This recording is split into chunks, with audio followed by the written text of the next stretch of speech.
Em relação, então, ao atual momento que nós estamos vivendo aqui no Brasil, como é que nós podemos contextualizar a atual circunstância aqui, e principalmente de movimentos que têm acontecido nesse nosso 7 de setembro agora, de 2021? Primeiro ponto, acho que um ponto importante para a gente entender, né, é essa cultura autoritária que o Brasil vive. Né? Nós temos um histórico de uma cultura autoritária, do que a gente se chama de cultura autoritária. Então, todos os movimentos de resistência que existiram no Brasil, eles foram respondidos, a maioria deles, com autoritarismo, né? Autoritarismo e violência. Então, a gente tem ali, só para a gente pensar e pontuar, né? Nós temos ali, vamos pensar a nossa história da República, uma coisa mais curta. Vamos pensar ali, 1889 nós temos a proclamação da República.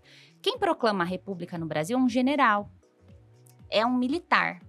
Então, ele não proclama a República, ele toma o poder.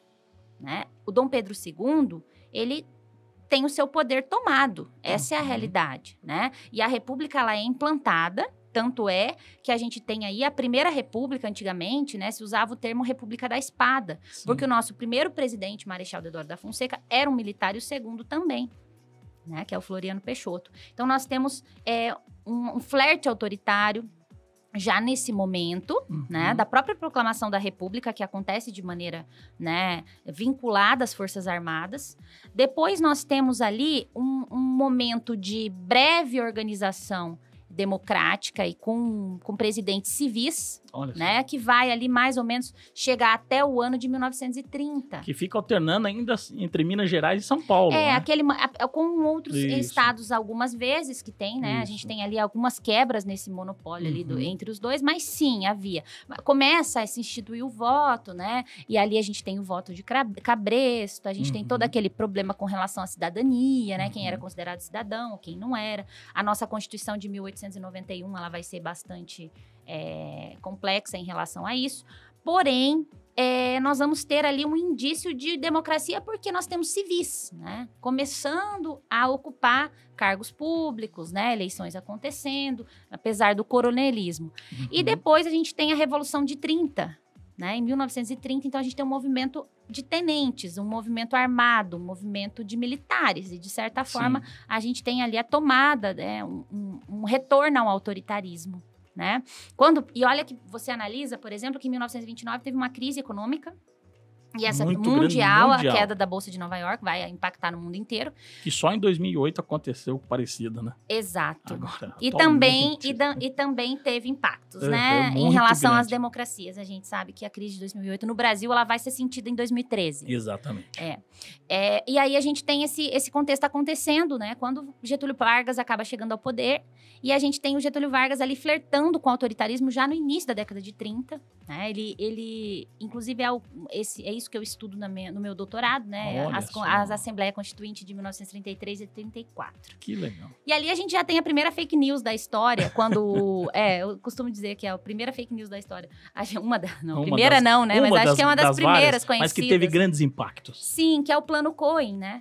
Que vai ser armado ali pelos integralistas. Naquele momento havia, né, um problema ali, o pessoal da Aliança Libertadora e da Ação Integralista, e os comunistas, e os fascistas, e o Getúlio Vargas vai tentar enfrentar esses dois movimentos que estavam fortes aqui no Brasil, pelo Plínio Salgado, Luiz Carlos Prestes. Nesse contexto, uma parte dos integralistas vão estar próximos do governo do Getúlio naquele momento e vão fraudar o Plano Cohen, né? E o Plano Cohen, teoricamente, significava que os comunistas iriam tomar as casas das pessoas e que cada quadra, uma pessoa perderia sua casa e teria que ceder aos comunistas, e a Rússia iria tomar e comer criancinhas, e aquela coisa de sempre.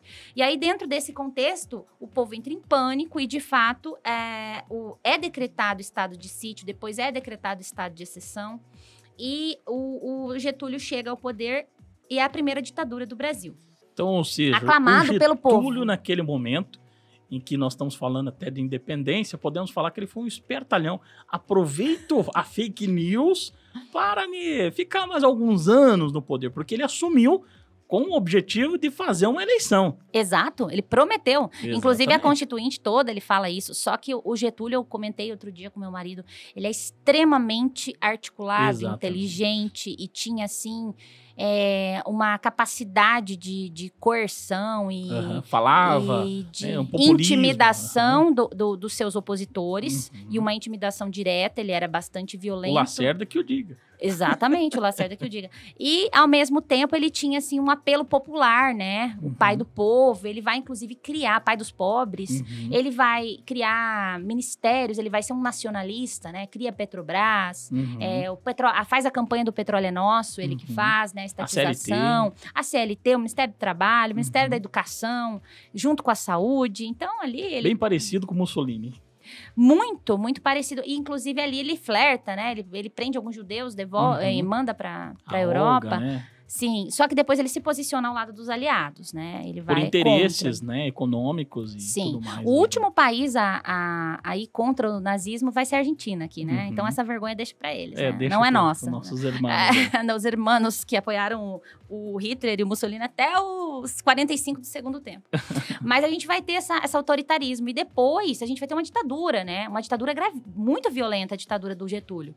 E aí, em 45, quando Getúlio deixa o poder, a gente vai ter um movimento democrático de novo, que vai durar pouco tempo. Pouquíssimo tempo, né? Então, a gente tem lá 46, vai até 64, quando há o golpe, né?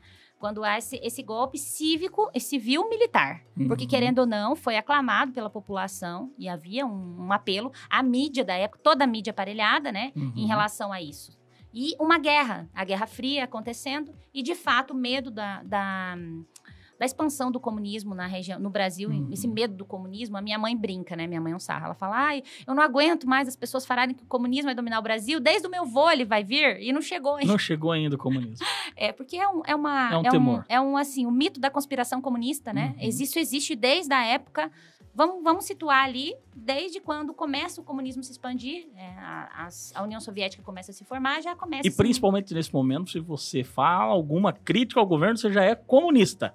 Você já é de esquerda, já taxado dessa forma e pronto, Exatamente. acabou. Não importa se você é um democrata, se você é um social-liberal. Nunca imaginei isso. Não, mas é simplesmente isso. Você é taxado de comunista simplesmente por ir contra o modelo de governo que muita gente tem visto aí no que tá dando. Exato. Inclusive, outro dia eu ouvi um colega dizer que o Dória é comunista. Eu falei, meu Deus, o Dória, né? Fernando Henrique também, comunistão, né? Meu Deus! Não, até lá atrás talvez tinha ideal, tinha algumas outras coisas, mas como presidente da República... Jamais. Não teve uma vertente de comunista. Pelo o próprio contrário. PT, convenhamos aqui, Camila.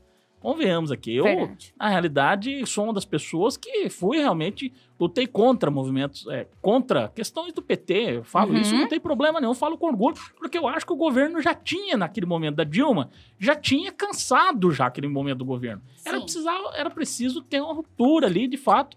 Mas o que acontece? Convenhamos, minha gente. O PT nunca foi comunista. Jamais. Se você vê o governo do PT, não tem nada de comunismo. Não. Brincou com o mercado aí o tempo todo.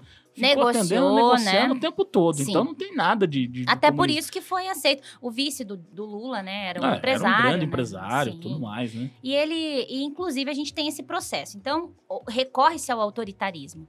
E aí, a gente teve esse momento da ditadura no Brasil, que foi mais ferrenha ali, depois do decreto do AI-5. Houve perseguição, morte, tortura, enfim, tudo que a gente sabe. O professor Bomba sabe bem, estudou esse período, Ele ainda esteve aqui presente, falando sobre a ditadura militar. Ele é bastante especialista nisso.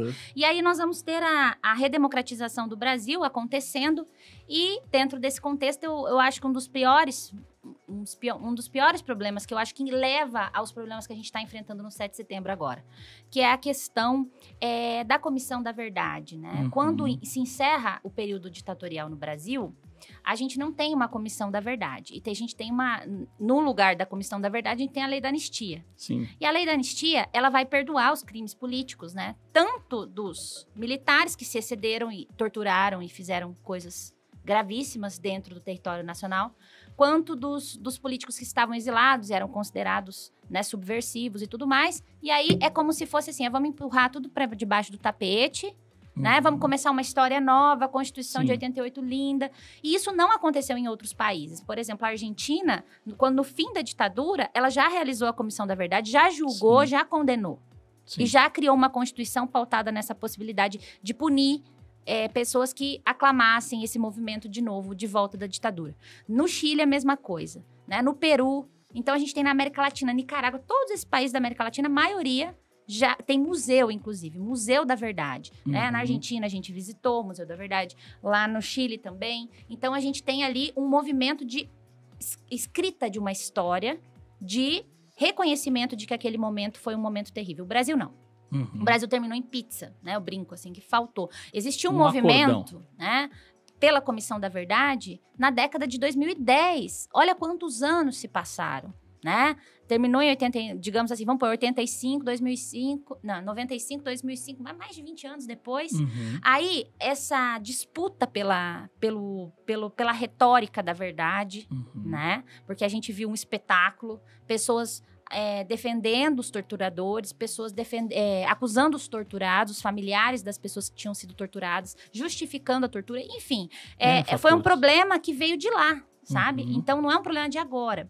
Todo esse movimento, ele acaba gerando aí uma confusão histórica na nossa própria cultura. Então, a gente ficou com esse período democrático, digamos assim, após 89. Eu vejo assim, após 85, 89, as eleições vieram, a gente teve uma breve democracia, a gente tem uma breve democracia. E quando o Brasil entrou em crise, em 2008, a gente começou a sentir em 2013, a gente começa a flertar de novo com esse movimento autoritário. E, ao meu ver, a Dilma, ela não deveria ter sofrido o impeachment, tá? Porque ali configurou-se um golpe. Porque não se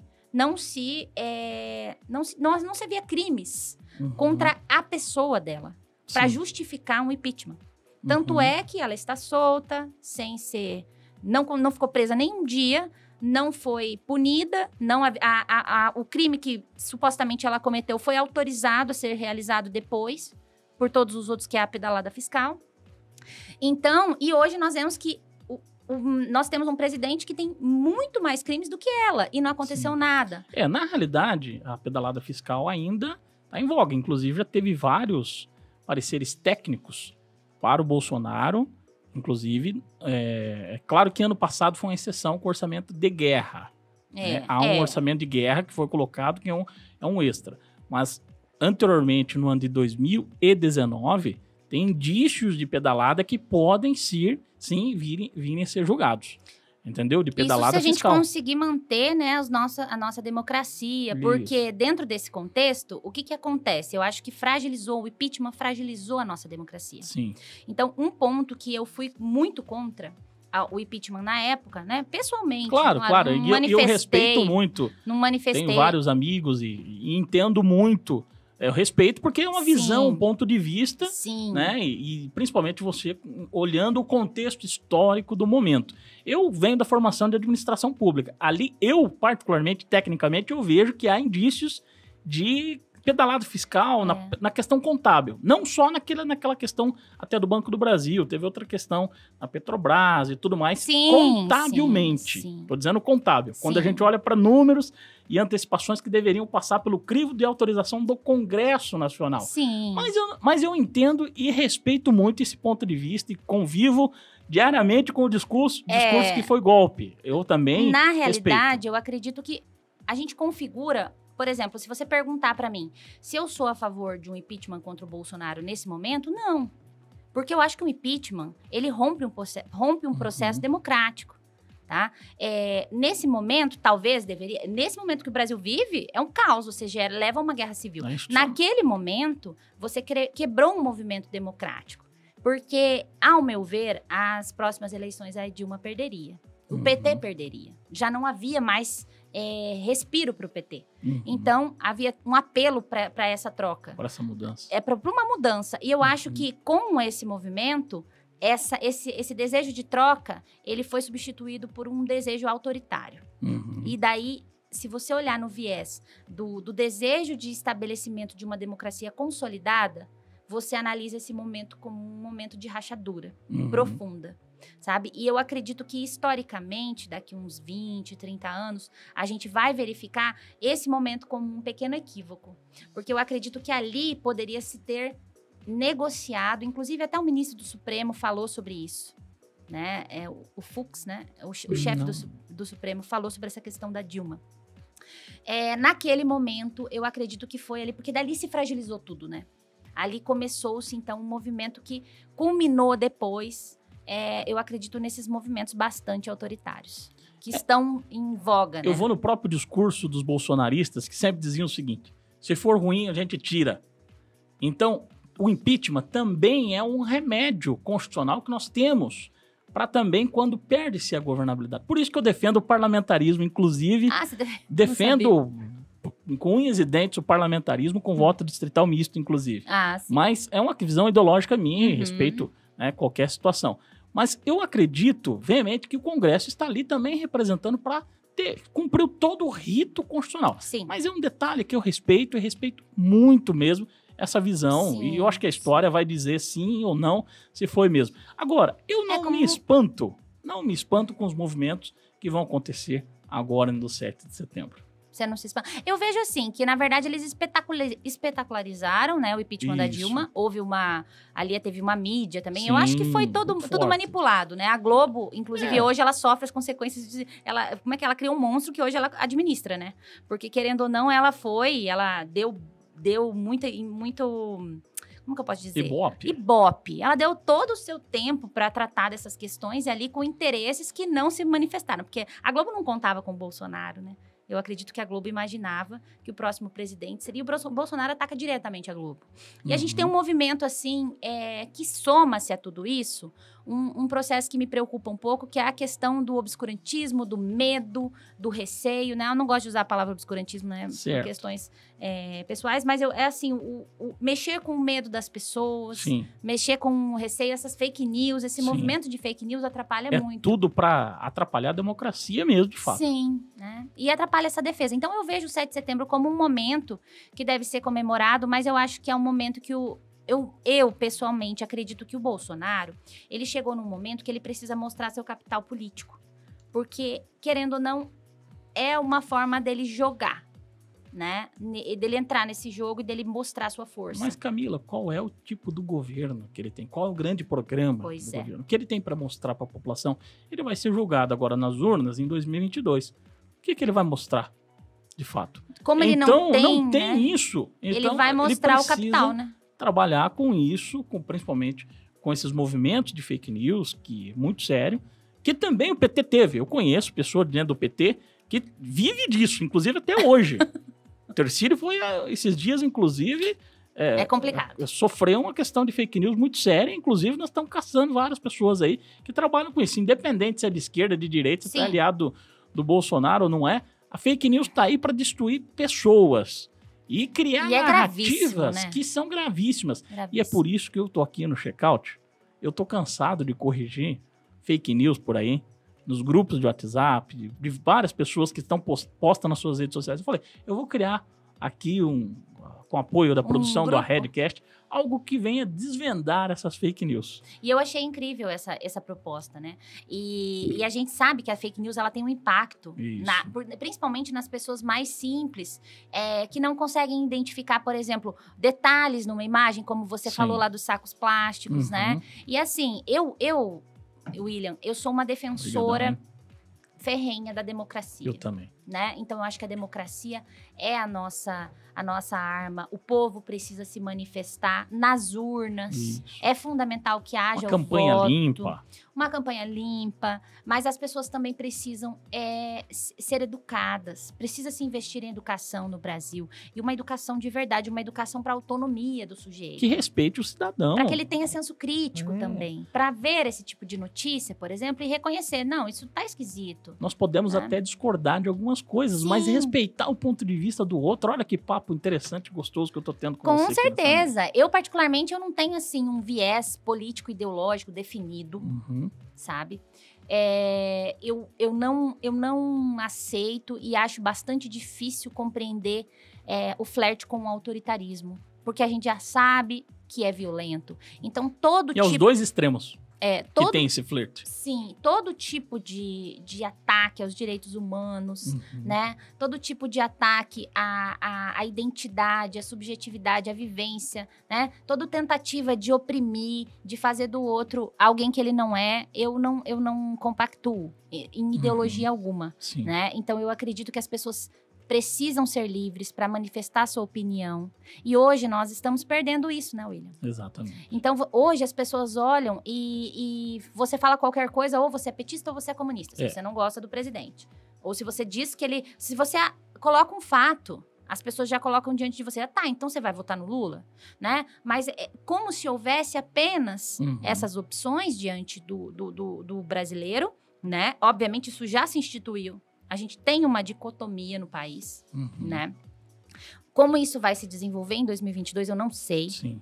Mas isso acontece, né? E as próprias pesquisas mostram, e as brigas na rua mostram, né? Porque as pessoas estão brigando, elas chegaram ao ponto de se atacarem. E as pessoas estão esquecendo de respeitar uns aos outros, seres humanos, humanidade, família, né? Família, várias famílias hoje brigando entre si por causa de um cara que eles não conhecem o caráter. Nem consegue mais tanto conversar. De um lado quanto de outro. Sim. Não conhecem o caráter, de fato, a convivência com o Bolsonaro nem com Lula.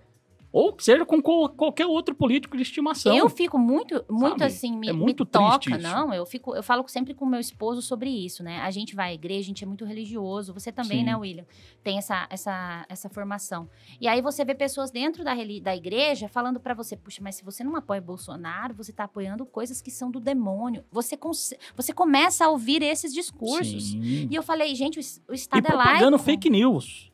E propagando muitas das vezes fake news.